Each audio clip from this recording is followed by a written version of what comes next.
Hello. I'd like to share a recent update to Revit that might be relevant to your training.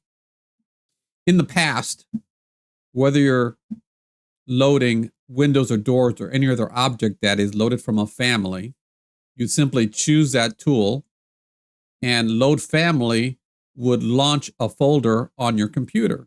If I hit Load Family, this is pointing to a folder on your computer. In the past, this folder was full of Revit families.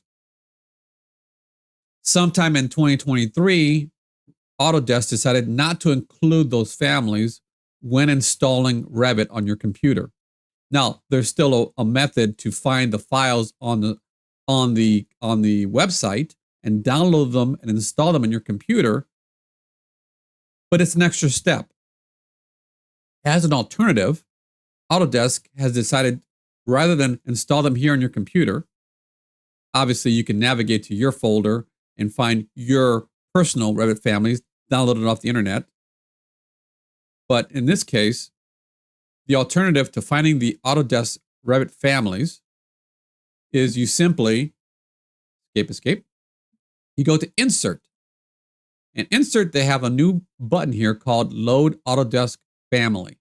If you choose that button, this is a copy of the folders that were previously installed on your computer that are no longer available after 2024. And so here, for example, there on the Autodesk cloud server is the door families. So rather than finding them on your computer, you can load them here. So if I wanted, for example, this door family to be loaded into my project, I would check the box and load it into the project here.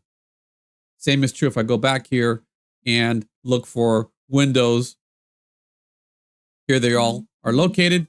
Simply check the box or more than one box of which families you want to load into your project. Hit load, and now you have access to those families. So upon returning to either windows or doors or any other menu that has families being loaded, you would now find those objects here in your library. The properties here would have the Revit family and the types loaded. And that's a change from Revit 2024, prior to 2024. This is a change that has occurred starting in Revit 2024 and beyond. 2023 and prior had the old method that currently represented in this video. Thank you.